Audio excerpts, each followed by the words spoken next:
Seharusnya dalam demokrasi yang bukan yang ideal, yang aman, paslon yang mesti ribet. Harusnya adalah paslon yang ribet, kita nyantai.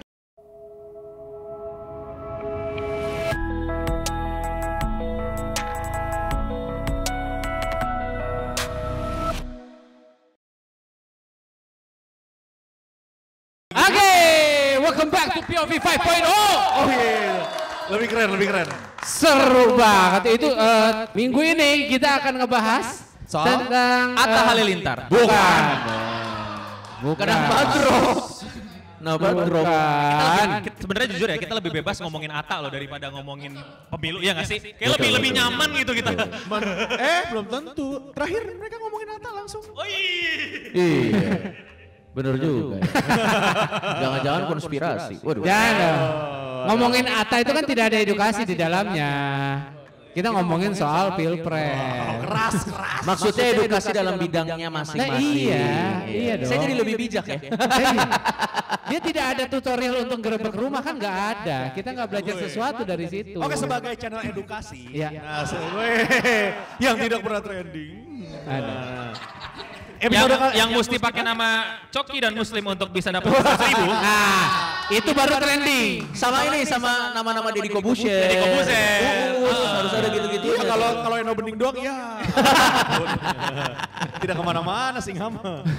Kita mau bahas soal First voters. First voters sebetulnya nggak harus yang first voters. Betul. Tapi ini adalah yang perlu diketahui sebagai orang yang mau memilih, Ini khususnya untuk para pemilih pertama. Karena banyak banget nih millennials khususnya ada 35%. Yes. Ya kan? Terus abis itu first voters itu kan bukan cuma anak-anak millennials yang baru umur 17 tahun saja, tapi ada juga misalnya kayak Muslim kan first voters hitungannya. Ya kan, ataupun juga para purnawirawan TNI juga kan yang baru aja melepas jabatannya akhirnya memilih gitu tahun ini gitu. Jadi kita mau membahas bagaimana sih untuk memilih secara benar atau dengan benar. Nah mungkin bisa ditanya dulu nih, kayaknya dari muka-mukanya udah ada opini-opini ya kita. Memilih dengan benar, yang bilang pakai pensil 2B gue gampar ya. Enggak dong. Ada ya? Enggak gitu dong. Enggak ya? Oke, kelihatan nih. Kita kasih kesempatan dulu untuk Joshua Suherman, silakan. Cabut juga nih. Bukan dong. Oke, Putra Sigar. Kita udah 3 minggu di sini sampai kita cepet-cepet pulang aja ya. Jadi gini, secara subscribers gue para ya millennials ya, para pemabuk ya kan. Aduh Mabuk informasi, maksudnya mabuk informasi. Enggak, Amer. Ya sudahlah, susah diselamatin. Apaan informasi? Enggak, gue mau nanya aja. Juga buat ya kalangan yang baru ini, buat first voters gitu. Yang mereka itu harus nilai menurut kalian semua itu tuh apaan? Untuk mereka memilih yang benar. Ya apa nilai-nilai itu apa aja menurut kalian? Gue kira lu mau ngasih tahu, lu mau nanya. Nanya ngapain gue ngasih tahu, gue gak tau apa-apa. Gue hadir. Gue sangat suka kejujurannya. Iya, gue justru belajar di sini. Betul.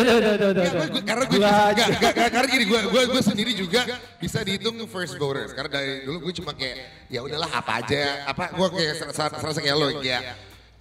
Apapun yang gue pilih kayaknya nggak ngaruh. Tapi gue juga setuju sama topik lu yang minggu lalu. Iya, itu minggu lalu tuh. Yang lo mau pilih agar freedom of speech itu ada, gue mendukung itu. Ih, masih ingat ya? Padahal udah. Masih ingat ya? Coba itu siapa ya kalau yang mendukung freedom of speech? Hey! Enggak, jadi gitu. Maksudnya contohnya kayak dari kalau sisi subscribers gue yang masih millennials, mereka kan ya takutnya gampang terhasut atau apa gitu. Nah, gue kan mau challenge mereka itu untuk lebih wawasannya lebih luas. Nah, ada input gak sih mereka tuh kayak patokannya tuh lu kalau misalnya mau vote, lu harus ngeliatin gini-gininya gitu loh. Oke, mungkin ada yang mau menjawab dulu di sana? Ada nggak? Ya kan, gue jujur juga butuh input. Iya, karena kalau jawaban teman-teman bagus ya kita nggak usah ngomong juga. Kita sudah 3 minggu ngomong terus kan? Iya, belum berhenti. Mungkin bukan Ahmad Dhani, mungkin mau jawab? Bukan Ahmad Dhani. Kalau yang jawab dia ngobrol berdua aja bro jaraknya. Kenapa mesti pakai mic? Oh iya. Teman-teman dari Siberkreasi mungkin. Oke, langsung Harbin. Iya. Oh tadi apa ya pertanyaannya? Ya!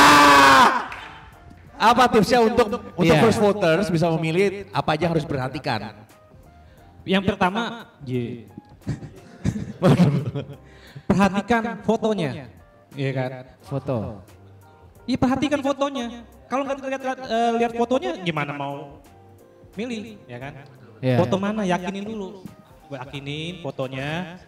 Kalau udah yakin, coblos. Betul. Yang kedua, yakinin dulu visi misinya. Gitu. Yang ketiga, yakinin hati kalian. Mau pilih yang mana? Oh. Gitu. Oh. Itu aja tipsnya 3. Gitu, Oh, untuk udah. milenial. Udah itu aja. Oh, kirain lihat foto itu lihat backgroundnya. Kalau backgroundnya warna merah berarti foto nikah. Ngapain itu kan dilihat dong Pak. Ngapain? Kalau backgroundnya merah berarti ganjil. Gak tahu ya. KTP nembak nih, KTP nembak. KTP-nya nembak. KTP nembak. Dia tuh biasa green screen, jadi ganti-ganti. Kalau yang merah-merah, yang putih-putih, ya kan? Iyalah, apa-apa kita diedit pokoknya. Tapi Pak, kalau gue boleh beropini ya.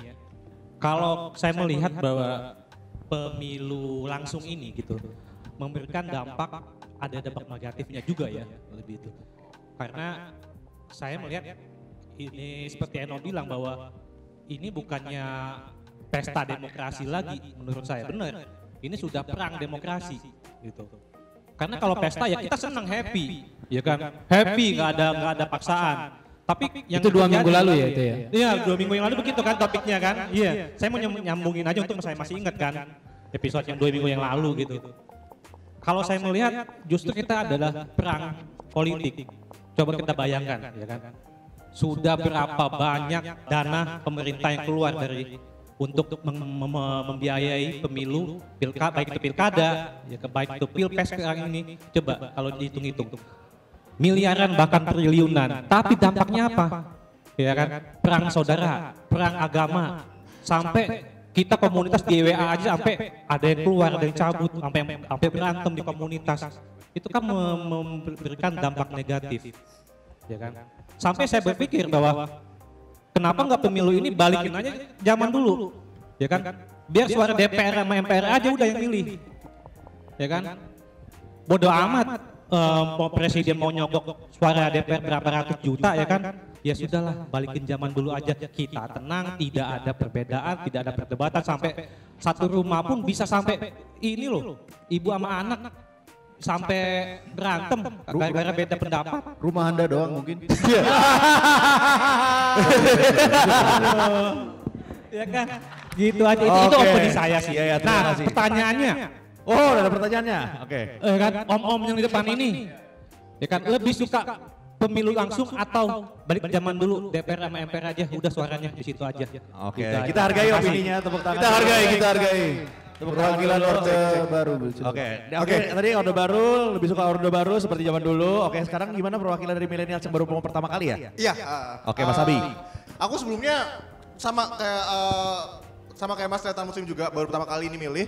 Dan sebelumnya itu aku bener-bener kayak apa sih nggak usah lah ikut milih-milih, tuh juga bener-bener nggak peduli banget, kayak nggak terlalu impact banget ke aku gitu kan. Dan karena juga KTP ku tuh bukan KTP Jakarta gitu, tapi aku tinggal di Jakarta dan ternyata buat ngurus nyoblos di Jakarta itu harus datang dulu ke KPU jauh-jauh hari buat dapetin di sana suratnya ya, di sana dihapus terus dipindah sini gitu, itu kayaknya ribet banget dan bagi kita yang kayak susah buat ke KPU atau bingung KPU kemana segala macam, itu jadi bingung kan kemana. Nah akhirnya sekarang aku kenapa mau milih itu karena kayak apa ya, bener tadi kata Mas Coki bilang bahwa kayaknya kita emang bener-bener punya power buat bantu ngerubah nih ke arah kedepannya gimana. Nah tips triknya kalau aku sendiri lakuin sih, karena aku juga bingung daripada salah milih, ya kayak debat-debat yang kemarin itu yang udah dilakuin udah 2 kali ini dan besok tanggal 17 ini, ngelihat dari sana aja gitu, kayak dari cara mereka ngomong gimana sih, karena kalau misalkan cuma ngelihat dari apa yang tertulis di baliho, itu bisa aja cuma buah pikiran dari timnya mereka gitu, bukan dari si pemimpinnya, bukan dari si orangnya langsung. Sedangkan kita kan perlu tahu dari orangnya langsung kayak gimana, dari cara dia ngomong, dari cara dia menyampaikan pendapat, dari cara dia menyanggah pendapat orang lain, dari cara dia pokoknya. Karena menurut aku kaum kita yang anak-anak muda itu lebih senang akan suatu hal itu dari impresi atau dari engagement yang kita dapetin dari orang yang mengutarakan itu, yaitu adalah 2 pasangan calon ini gitu. Nah, jadi menurut aku bagi teman-teman yang baru pada milih, ya dengan cara melihat di debatnya, cara dia ngomong langsung dan cara dia menyampaikan apa yang mau diungkapkan itu menurut aku bisa ngegiring kira-kira menurut kita mana yang lebih cocok buat kita pilih gitu sih. Oke, berarti Mas Abi tidak begitu setuju dengan Enggak, sangat gak setuju. Sangat gak setuju. Gak ada yang setuju sama dia di ruangan ini. Sangat gak setuju.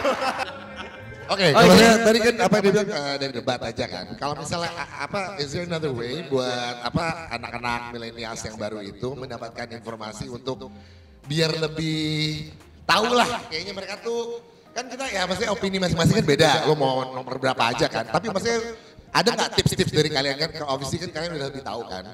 Supaya maksudnya secara netral untuk menilai sebuah leadership, sebuah janji-janji yang itu bagaimana? Karena kan bagi first voters, gue sendiri menganggap first voters, makanya gue kayak sering tadi gue nanya-nanya lu pada itu apaan? Apakah hal-hal yang menurut kalian itu yang tips yang bagus yang untuk ini sebagai leader dia harus menunjukkan gini. Ini sebagai partai atau yang dia represent, yang dia itu yang harus dengerin adalah janji-janji ini. Maksudnya kan first voters kan sama sekali blank. Ada nggak arahan kayak nontonin silakan selain debat apapun kayak ya jangan poster baliho lah itulah udahlah cuma foto paspor doang maksudnya tips and tricks supaya gue nggak mau soalnya kalau misalnya terlalu berat takutnya anak-anak milenials nih malas udah keburu ganti ke Atta Halilintar jadi kita langsung cepet aja kayak maksudnya is there anything yang kayak biar simple tapi yang orang kayak ini these are the things yang gue harus take off gitu. Sebetulnya ini lebih ke pandangan pribadi aja ya bagaimana kita pertimbangan-pertimbangan apa aja yang kita pakai untuk memilih sebetulnya. Tapi sebelum kita menjawab argumen teman-teman, ada satu hal fundamental yang harus kita jawab dulu sih. Gimana? Pada saat kita akan memilih calon legislatif atau calon presiden, sebenarnya siapa yang harus mengeluarkan effort lebih banyak? Si calonnya yang menjelaskan dirinya kepada masyarakat atau masyarakat yang mencari lebih giat tentang orang yang akan dia pilih. Itu menurut gua itu dulu yang harus kita jawab. Kalau menurut lo karena saya tidak tahu jawabannya. Ya karena gue punya sesuatu yang berbeda maksud gue tidak mau mempertanyakan hal itu karena ini kepentingan kita bersama. Betul. Ini kita yang gini loh karena gue bukan praktisi politik ya. Gue adalah masyarakat. Betul. Jadi menurut gue melihat diri gue butuh melakukan effort dan gue tidak begitu melihat yang gue menuntut mereka harus melakukan effort juga karena ini kepentingan gue. Nah orang-orang yang tidak merasa itu adalah kepentingan dia pasti akan menuntut mana dong? Gue butuh lihat effort lu dong. Nggak, soalnya gini, pada saat gue ingin menjadi first voter, entah itu first voter dalam hal legislatif atau presiden, maksud gue yakin orang pada saat mau memilih, dia pengen tahu latar belakang si orang yang akan dia pilih. Cuman permasalahannya orang-orang yang akan dipilih pun hanya sepersekian persen yang memang menyediakan orang untuk melihat akses track record mereka. Walaupun walaupun KPU atau apalah itu namanya bilang kalian bisa mencari tahu track record orang-orang yang mencalonkan ini di website ini atau apa. Menurut gue itu juga tidak memberikan jawaban yang sebenarnya. Jadi maksud gue tuh harus berkesinambungan karena bagaimana kita pengen memilih dengan benar kalau akses ini orang aja kita nggak tahu. Maksud gue contoh nih, pilih saya akan begini. Maksud gue itu jawaban normatif yang pasti semua orang di posisi itu akan menjawab itu gitu loh. Maksud gue emang ya susah banget sih. Jujur gue tidak begitu peduli sama pemilihan yang lain selain pilpres. Jujur nih dari gua nih, ini personal opinion gua. Karena yang seperti itu memang informasi-informasi tentang tentang calon-calon legislatif itu kurang begitu banyak bisa ditemukan. Kecuali memang gua kenal orangnya. Ya kan Bapak kan kenalnya banyak masalahnya Pak. Saran iya Bapak kenal banyak, teman-teman Bapak itu legislatif semua. Saran gua harusnya media mainstream itu menyediakan platform. Menurut gue yang paling penting pemilihan legislatif menurut gue yang paling penting. Karena aturan-aturan ngawur itu munculnya tuh dari orang-orang legislatif ini. Jadi menurut gue yang paling penting daripada pemilihan presiden menurut gue caleg-caleg ini. Karena kalau caleg-caleg ini isinya orang-orang yang nanti isinya biarkan itu jadi editor, tugas editor aja. Bapak kok ngedit sendiri. isinya nanti aturan-aturan yang aneh-aneh yang bikin kita trigger. Nah, maksud gua harusnya tuh ini saran gua, mudah-mudahan ditonton. Media-media mainstream memberikan platform buat para caleg ini melakukan debat. Tapi di satu sisi gua juga paham kenapa itu tidak terjadi. Karena pada saat ratingnya belum tentu tinggi dan iklan tidak masuk.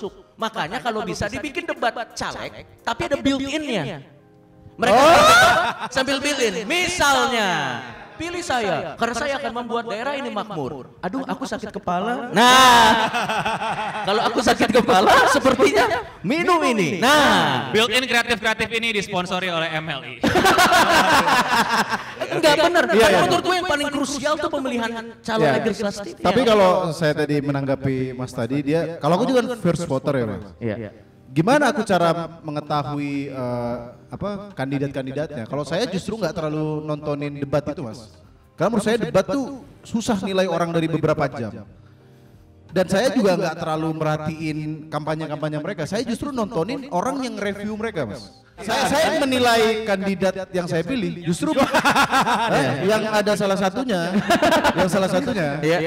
itu justru bukan dari akunnya mereka, bukan dari partai yang mendukung dia. Saya waktu itu nonton kalau nggak salah di YouTube tuh Astronaci Indonesia waktu itu. Jadi dia membahas soal politik Indonesia, membahas utang-utang Indonesia, dan di situ dia membahas soal Pak Jokowi.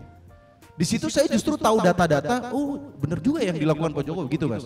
Jadi menurut saya nggak terbatas sumber-sumber untuk mengetahui kandidat yang akan kita pilih, nggak hanya dari partai yang mendukung, dari media yang mendukung. Justru apapun resourcesnya, justru yang lebih jujur menurut saya adalah media-media atau platform yang tidak secara gamblang mendukung mereka. Sama satu lagi, kadang karena minimnya informasi tentang caleg-caleg ini, mau nggak mau akhirnya kita jadi stereotype memilih dia dari partai apa. Mau nggak mau, mau nggak mau jadi stereotype. Let's say ada partai A terkenal dengan paham B.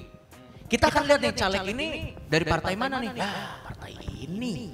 Kan kita kan nggak bisa lihat informasi personal dia dong. Mau nggak mau kita jadi mengeneralisir. Belum tentu.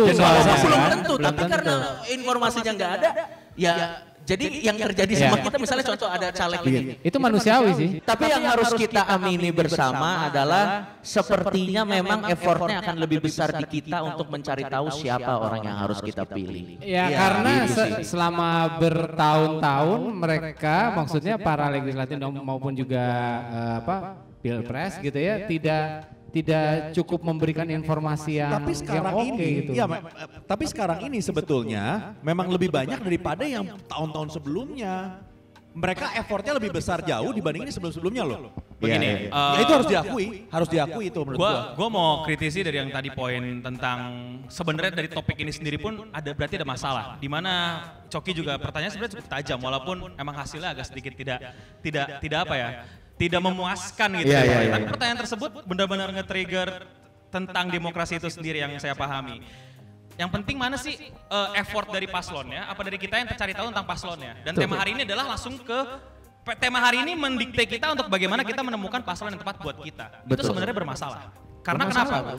Seharusnya dalam demokrasi yang bukan yang ideal yang aman, paslon yang mesti ribet. Harusnya adalah paslon yang ribet. Kita nyantai, geletakan, kalau perlu tiduran ngadep HP udah. Kalau perlu merem dibisikin terus pilih saya gitu. Kenapa? Karena pada dasar demokrasi itu adalah kekuasaan dari rakyat. Bukan dari dia. Gua nggak mesti ribet. Lu yang mesti ribet mengambil hati gua. Lu yang mesti ribet membuat gua nggak golput. Lu yang mesti ribet gua nggak mau milih lawan lu. Lu yang mesti ribet membuat gua bahkan jadi turn out jadi simpatisan lu. Yang sehingga kita mau effort dukung lu. Kalau misalnya dibalik seperti yang sekarang ini bahaya banget. Besok kita semua rakyat udah jadi apa? Udah jadi robot baterai. Kita yang mesti nyari. Kita bukannya menjadi semacam pemilik demokrasi. Kita baterai aja udah disedot biar demokrasi jalan. Ini bahaya banget kalau misalnya terus terjadi. Dan ngerinya tuh caleg tuh sekarang kita kayak pilih kucing dalam karung loh. Karena siapa orang ini siapa? dari situlah ini harus refleksi ke sananya dan ini harus dilihat. Kalau misalnya animo masyarakat tidak peduli, jangan salahkan masyarakat ya, salah lu. Berarti jangan-jangan selama ini pilihan-pilihan yang kalian berikan tidak sesuai sama masyarakat, bahkan sampai masyarakat tidak peduli. Dan kalau dalam dasar demokrasi, fundamental demokrasinya, berarti pemerintahan mesti ditarik balik ke masyarakat. Ada yang salah nih sama penyelenggara pemerintahan, sampai masyarakat tidak peduli sama penyelenggaraan pemerintahan berikutnya. Ada distrust, ada ketidakpercayaan, ada keraguan, ada misinformasi, dan ada banyak hal yang meruntuhkan pilar-pilar demokrasi itu sendiri. Kalau kita terus-terusan mesti yang cari tahu informasi tentang paslon, kita mesti kritis sama otak kita, apakah demokrasi berjalan dengan lancar di negara ini. Betul. Makanya kan tema kita kali ini adalah tips untuk mengenali kandidat. Kita sendiri pun tidak tahu. Karena informasi mengenai mereka pun sangat misterius loh sebenarnya. Harusnya bukan kita yang memberitahu. Harusnya memang bukan kita yang memberitahu dong. Harusnya paslon-paslonnya ya. Tapi memang ya susah juga. Cuman gini kalau gua mungkin bisa kasih buat apa ya untuk mengimbangi karena karena kalau menurut gua gini, kita udah berabad-abad gitu ya jadi terbiasa menjadi generasi atau masyarakat yang selalu di spoon feeding, selalu dicuapin. Berbeda sama di luar, terbiasa dari kecil tuh untuk mencari tahu. Kita punya kebiasaan untuk dikasih tahu. Ini korek itu yang itu yang membuat kita menjadi terlalu nyaman dengan keadaan yang lu kasih tahu gue dong. Kalau menurut gue kalau di luar itu mereka secara aktif mencari tahu dan itu menjadi ini lu ada disinformasi. Di luar sana lu silakan cek faktanya. Bahkan di Indonesia tuh kita disuapin. Lu mau tahu suapinnya kayak gimana? Kita dapat surat suara, dapat hak pilih itu disuapin. Di Amerika, lu mau pakai suara lu jalan ke KPU. Lu daftarin diri lu. Ya itu maksud gua, di Indonesia tuh terlalu banyak disuapin. Tapi itu hak lu sebagai rakyat. Kalau lu menganggap bahwa disuapin itu adalah hal yang salah, itu keliru. Dalam demokrasi, rakyat itu harus memegang penuh kuasa akan keterbukaan informasi dan kemauan dia sebagai yang merebut hati kita. Ini bukan masalah soal salah atau benar kalau gue. Ini masalah mental. Menurut gue nih, lagi-lagi kalau lu mengedepankan ide itu, maka kita akan terus dalam berdemokrasi yang berketegangan di mana kita dipaksa mesti cari tahu siapa paslon kita. Kita mesti pilih yang paling terbaik daripada yang terburuk. Kapan kita mau maju ke idealisme yang di mana kita bisa tenang berdemokrasi, kita bisa nyantai, kita benar-benar bisa merasakan prinsipnya gini. Lu mau ngomong atau sebenarnya enggak apa-apa. Kita yang harus effort, it's okay, gue gak masalah. Cuman masalahnya jelas aja kita nyarinya kemana. Itu aja sih, gue cuma minta itu. Maksud gue gini, gue sih kalau idealnya adalah mereka yang effort untuk merayu kita, it's okay. Tapi kalau memang tidak ada idealnya, nggak apa-apa. Tapi kalau memang kita harus mencari, kasih tahu aja carinya di mana. Sekarang kan sebenarnya lu googling aja bisa sebetulnya. Dapil apa, lu googling. Nah berarti sekarang kita sudah ada effort. Kalau memang mereka tidak menyediakan, mereka yang tidak effort, berarti mereka yang salah. Yang ketemu adalah orang-orang yang mau effort, itu maksud gue.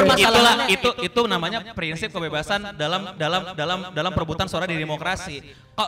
Basicnya adalah kan tadi lu bilang kan kita udah nyari dan ternyata nggak ketemu ya, salah dapil ya kan. Iya dong, salah kandidatnya yang tidak mau effort untuk kasih informasi. Betul sekali, dan dari awal pun ketika pun tidak dipilih dari ketika dia menyiapkan informasi, berarti lu mesti lihat emang ternyata kita totally rakyat bodoh yang tidak peduli, atau jangan-jangan kita memang rakyat yang kritis yang sudah tidak sesuai sama pemerintahan. Ada dua kemungkinan. Tapi yang benar-benar mesti ditekankan di sini adalah kebiasaan semua dibebankan kepada rakyat. Kenapa kita yang dibebankan untuk mencari informasi?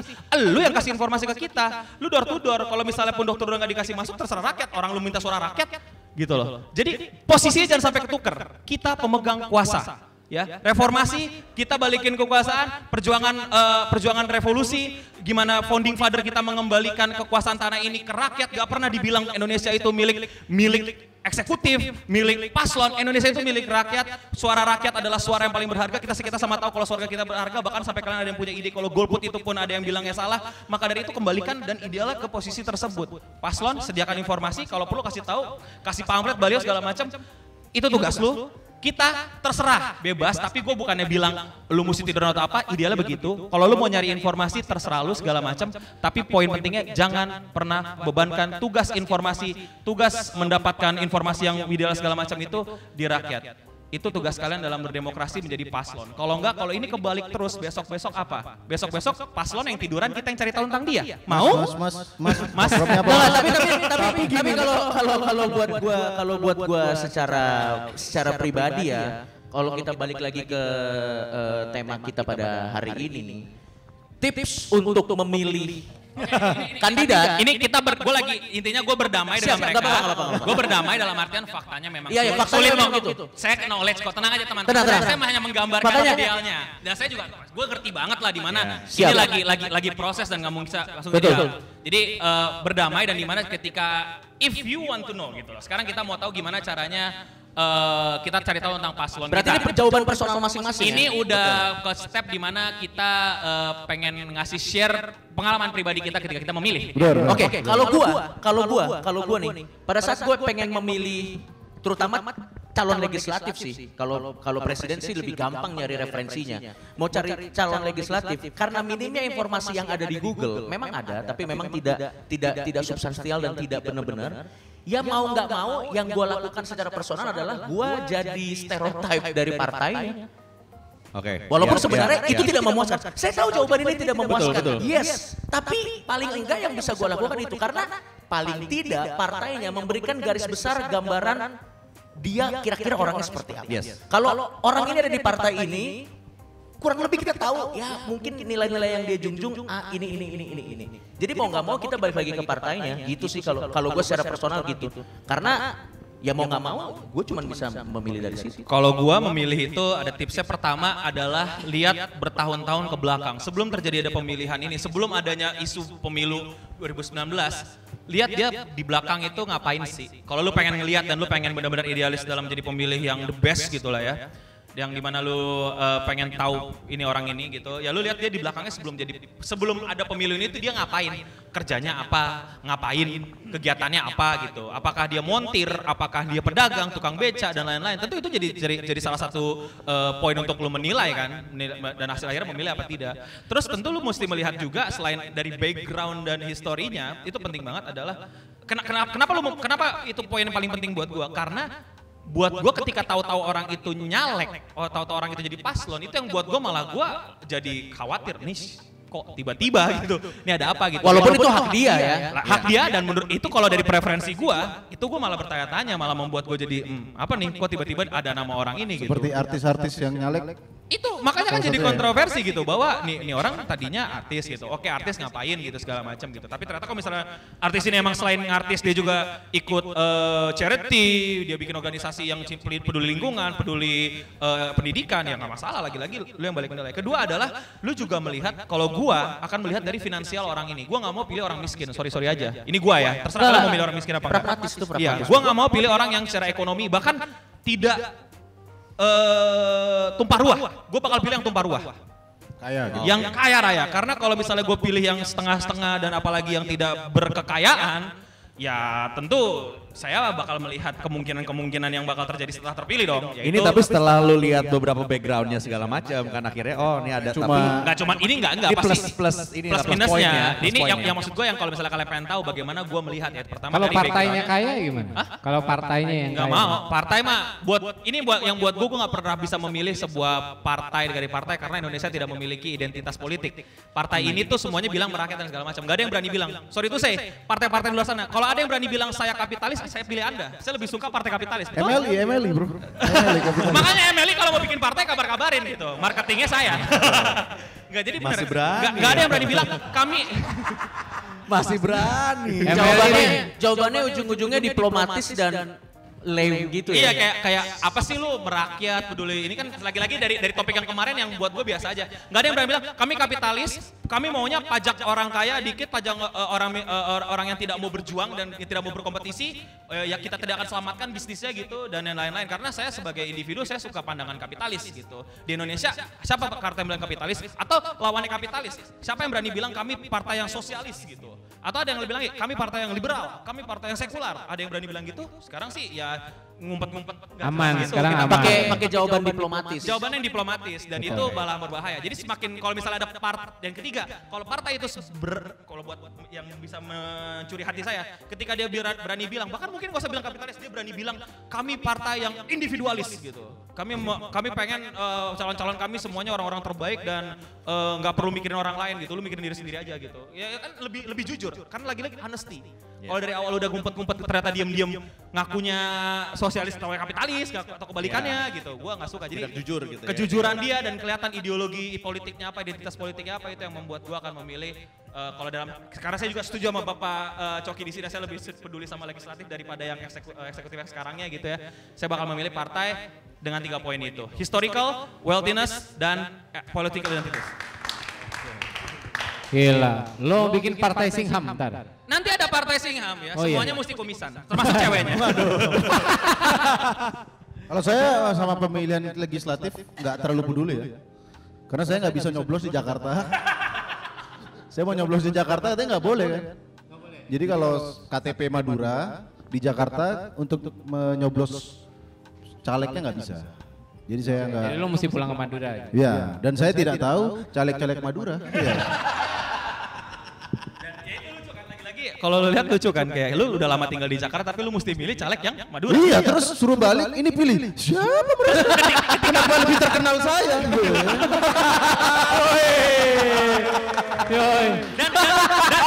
Ini buat partai-partai yang memang mau lagi cari untuk nextnya. Iya, dan lucunya apa? Ketika pun dia dipaksa milih, apakah dampaknya berasa pada Anda dan saat Anda tinggal di Jakarta sekarang? Nggak ada.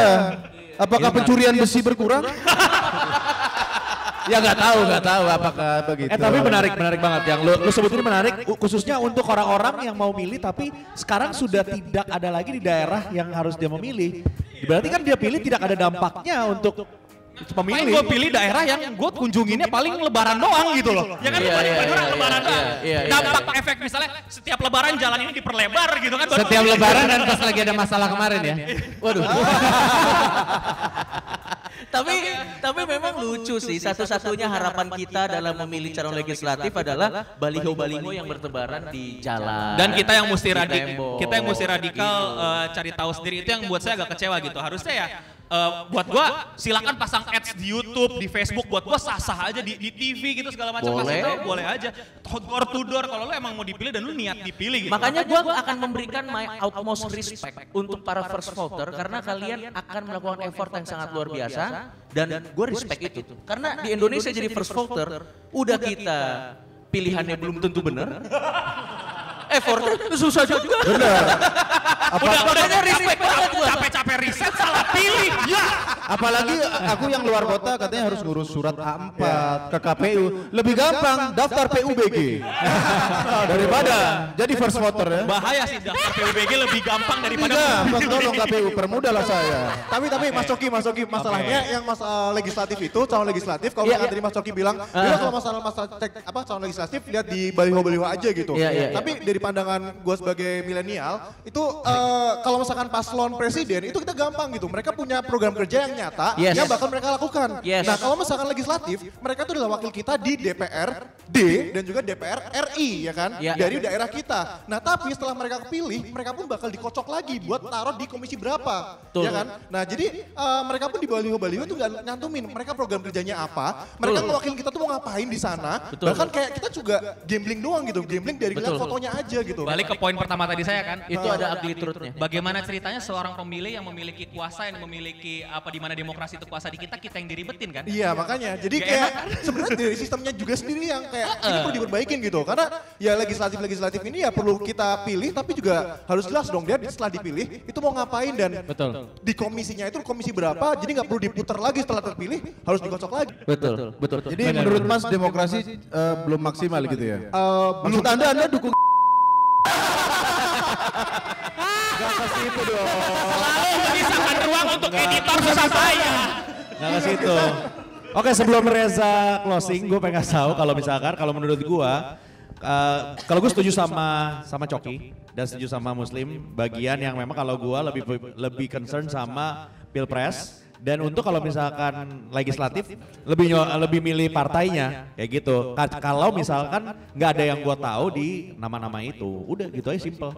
Iya, tapi ini sumpah true story. Gue pernah lihat ada satu baliho. Menurut gue ini cukup breakthrough. Dia gambarnya tanda tanya dan dia punya apps di Play Store. Sumpah, lo lihat sendiri kan? Ada. Di daerah Kemang ya? Di daerah Kemang, jadi dia ada baliho kecil gitu. Suruh download. Ada di Ingin Play tahu Store. saya, download apps-nya. Gokil. Sumpah. Ada. Dan menurut gua harusnya tuh effort-effort seperti itu. Oh itu keren. Kan ya entah itu ternyata virus atau malware. Tapi maksud gua itu breakthrough yang membuat kita pick our interest gitu. Atau gini, yang salah dari kalian para caleg ini saya kritisi dari segi marketing ya. Anda dari awal tahu-tahu hadir dan tahu-tahu muncul namanya. Dan Anda tidak memanfaatkan teknologi yang sedang gempar-gempornya yaitu YouTube dan Instagram. Tahu-tahu Instagram Anda jadi dan segala macam. Harusnya Anda dari awal kalau udah tahu mau nyalek bikin channel YouTube. Nggak usah jalan bos-bos kalau kalian legislatif diem aja diem. Terus tahu-tahu kalian ngomonginnya kemanusiaan apa ide-ide kalian segala macam. Terus tahu-tahu pakai baju calegnya. Anda sudah punya follower, Anda sudah punya orang yang tahu Anda gitu kan. Bayangin kalau semua YouTuber di sini nyalek, kami lebih punya kesempatan terpilih daripada Anda. Anda terancam. Karena kami lebih tahu. Kami lebih tahu walaupun subscriber saya kecil ya, tapi bayangin Atta nyalek. Siapa yang kira-kira Atta menang gak? Oh saya pindah negara. Anda masuk sama Atta. Tapi dari situ Anda mesti sadar kalau Anda sangat-sangat tidak dikenal. Makanya kalau Anda mau memulai kalau Anda mau kejar tayang nih ya, mau bikin channel YouTube dan pengen tahu gimana marketing YouTube yang benar, hubungi saya, nama saya gampang ditemukan di itu. Bisa DM Instagram saya, budget konsultan saya cukup murah untuk Pilpres kali ini. Jualan bangke. Tapi anonimus saya jangan kasih tahu kalau di belakangnya saya. Dan buat caleg-caleg yang masang-masang baliho tolong editannya lebih bagus dikit dong. Buat caleg-caleg yang pengen dikenal banyak umat dan segala macam, kebetulan mereka punya umat lucu, mungkin bisa dikontak MLI di bawah juga ya. Bisa di bawah. Kebetulan Agak terlambat ya. lagi butuh backingan. Butuh backingan dan harus mendukung salah satu paslon. Enggak, tapi bener editannya tuh mesti bagus karena ada caleg gitu ya yang posternya tuh dia taruh fotonya dia, terus habis itu tulisannya generasi milenial. Terus habis itu dia taruh foto-foto binatang-binatang. Tapi posternya tidak milenial ya? Serius. Gue juga ada baliho yang milenial L1 gitu. Gue pengen, typonya begini banget. Ada binatang-binatang. Ada foto binatang-binatang. Iya memang gue tahu dia suka pelihara binatang-binatang Tapi itu. saya akan mengconsider memilih caleg yang di belakangnya banyak Teletubbies sih. Buat saya itu out of the box aja gitu. Bayangin Bahelimo belakangnya Teletubbies sama Ultraman agak menurut saya. Itu bisa ditiru dan yang milih dia doang. Aduh. Ayo masih ada. Jadi ini gue mau cerita pengalaman pertama kali gue milih ya. Waktu di penjara nih? Bukan dong. 4 tahun yang lalu. Jadi gue milih nih berdasarkan waktu itu Piala Dunia ya kalau nggak salah ya. Dan yang kali itu yang menang tuh Jerman. Jadi akhirnya gue milih salah satu paslon yang lagi ini saat ini gitu. Nah karena gue pikir yang ini siapa sih yang baru ini, udah looks-nya kayak gitu ya kan. Tapi akhirnya berjalannya waktu ternyata dia punya banyak kerjaan yang memang bukti nyatanya gitu loh.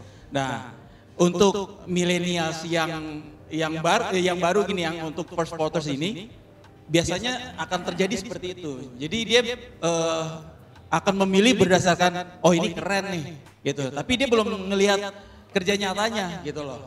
Jadi saran gue sih milih yang memang udah ada kerja nyatanya satu. Terus yang kedua, kalau masalah caleg. Iya, tahu-tahu kan. Kalau untuk caleg. Cinta kau dan dia memang. Kalau untuk caleg kemarin tuh gue baca di salah satu media cetak itu untuk caleg tahun ini aja tuh 7.000 sekian. Jadi saran gue, lo harus kenal banget seperti tadi Coki bilang. Kalau memang itu teman lo, nah lo mending pilih dia. Tapi lihat dulu kerjanya. Ke belakangnya nih bener nggak? Atau cuma tiba-tiba baru tahun ini terus Maksud Anda lihat periode lalu bagaimana kerjanya ya? Itu dia. Kayak gitu sih. Jadi untuk milenial pilih yang benar. Gue langsung searching sama Alpi ya, tadi kata Eno lu bakal milih adalah caleg yang belakangnya Ultraman atau Teletubbies, Power Ranger. Ternyata itu bener. Tahun lalu itu pakai Power Ranger. Dan itu berhasil, dia menang kan? Iya, sama. Taruh, lo tau nggak? Caleg yang pakai gambar binatang yang tadi gue bilang? Ada menang. Satu lagi, untuk Power Ranger aja bilang oke. Ke dia tuh, jempol naik. Bilangnya apa? Gimana? Ini Power Ranger itu jempolnya naik. Gila, untuk closing tadi jawaban pertanyaan Mas ini belum ada yang jawab mengenai usul Mas itu untuk supaya pemilihan gak usah dikasih ke pemilihan langsung. Nih gua pengen Ya nggak mungkin dong. Nietzsche. Tahu Nietzsche kan? Tahu. Itu adalah seorang pemikir yang katanya dia membunuh Tuhan karena dia terkenal dengan filosofi ateismenya. Tapi menurut gua ada sebuah quote yang sangat bagus dari Gue Nietzsche. mau nantang pemikiran lu padahal dia Kristen loh. Iya. Dia bilang kayak gini. Memang pada saat kita memilih untuk diri kita sendiri, konsekuensi yang harus kita hadapi adalah kita tidak bisa menyenangkan semua orang dan akan ada collateral damage di situ. Tapi itu adalah harga yang harus kita bayar dan tidak ada yang lebih mahal daripada kebebasan untuk menjadi diri kita sendiri, di mana kita bisa memilih dan menjadi manusia seutuhnya. Kita bisa menggunakan hak asasi kita. Gokil. Menurut gua itu sih. Dan kita nggak akan ada solusi yang bisa menyenangkan semua orang. Jadi dasarnya kita adalah harus mengenali diri kita sendiri supaya kita tahu apa yang kita butuhkan. Jadi kita memilih orang yang bisa. Dan memang kadang-kadang memenuhi itu. pilihan kita tidak akan pernah bisa menyenangkan semua orang dan kita harus berdamai dengan itu sih. Exactly. Jika Anda memilih individualistik dan mengedepankan kemauan dan preference Anda, berarti Anda telah menggunakan preference Anda untuk menjadi kompetisi yang baik gitu loh. Bagaimana ruang kompetisinya baik dan bisa memenangkan mana yang memang membahagiakan orang-orang yang preferensinya memenangkan pilihan-pilihan orang tersebut. Oke. Jika Anda setuju dengan pilihan tersebut, maka Anda seorang kapitalis. Bukan. Nggak ada. Nggak ada. Ya. Tiba-tiba hidup. Apaan tuh? Oke, panjang lebar tadi kita udah ngobrol ya. Jadi udah jelas lah ya, lo mau pilih yang mana, bodo amat. Gua nggak tahu, gua masih belum tahu. Ntar kita cari tahu. Gue mau saran dong, ini sebenarnya gue agak kritik buat acara ini ya. Gue baru sadar. Makanya tadinya kan maksudnya ada Kania di sini. Ya kalaupun Kania cuma satu gitu kan, tidak ada perwakilan wanita. Padahal menurut saya ini buat sekaligus pujian saya terhadap kami yang udah mau bikin ini. Tepuk tangan dulu. Terima kasih juga buat tempat ini. Tempat ini ya, apa Akademi. tadi passwordnya? Akademi bukan dong. Oh bukan. Gak ada. Akademi dan juga terima kasih untuk Siberkreasi Nah, yang selalu memberikan program-program positif. Bahwa menurut saya ini adalah forum buat gue ya, karena gue ngikutin yang gue ngerasain langsung, ini adalah forum yang paling bisa menyisakan freedom of speech yang gue banggakan, Coki banggakan, Muslim banggakan, balik. Walaupun sebagiannya akan diedit. Walaupun bakal diedit ujung-ujungnya. Jadi teman-teman kalau misalnya gue sih berharap ini sukses karena biar kita makin bisa kayak gini lagi. Bahkan kalau kalian tahu ya, kita tidak ada yang basicnya akademisi gitu. Kita selongkang-selongkang aja dan walaupun tadi kita gue berantem sama Martin sama Coki segala macam, ya udah nyantai dan kita bakal sih lihat kalau misalnya Indonesia tuh ini mungkin sebagian kecil Indonesia yang buat gue masih gue cinta sama negara gue tuh ya ini. Siap. Yes. Dan kita nggak akan diserang SJW karena walau bagaimanapun walau tidak ada wanita, kita ada orang timur. Nah, berarti Kita membawa orang timur menuju teknologi. Nah, Kita tertolong oleh itu. Dan juga ada minoritas. Dan juga ada minoritas. Dan pastinya ada K-pop dong. paling aman, benteng paling depan. K-popers paling depan. Dari tadi kita ngomong-ngomong agama, ternyata di sini Tapi enggak dong, 0%. 0%. Tapi ini adalah sponsor. Oh, bagus juga. Jangan mancing-mancing. Closing. Dan tetaplah berdemokrasi dan biasakan juga untuk diskusi dan aplikasikan freedom of speech dan berdemokrasi. Jadilah Dengan santai gitu ya. Ya. Debatnya boleh ngotot, boleh keluar urat, keluar dari ruang debat, tosan lagi, nyantai dan gitu terus selanjutnya dan Betul. jadilah nanti kalian MLI. Salah. Aduh, Cameo berikutnya. Channelnya Cameo ini ya, walaupun memang ntar subscribe juga ya Eno ya. Channelnya Eno, terus habis itu subscribe juga MLI yang bentar lagi mau dan nyusul juga di Cameo. sini Taruh, subscribe-nya MLI apa Tretan Universe nih? Udah nggak ada. Oke, terima kasih juga untuk yang udah di sini semuanya. Yes, thank you. Thank you. Thank you. Ada Fix Production. Fix Kuda Production. Segar, yang sekarang ditinggal Nicole, oke. Oke, terus ada Dani. Ya, ada Yoram. channel Republik Cinta. Bukan. Oke, Oh iya, kau maksimal, kau Yoram, maksimal. ada Ada ini Mas Abi, juga nih channel ini Mas Abi. Ini Mas Abi. Ya. Alwi Sugoi. Ada Alfiandi. Hah? Apa? Alfian di channel saya. Alfian dia. Bukan Alfi Sugoi, bukan ya? Sugoi nama Alaido.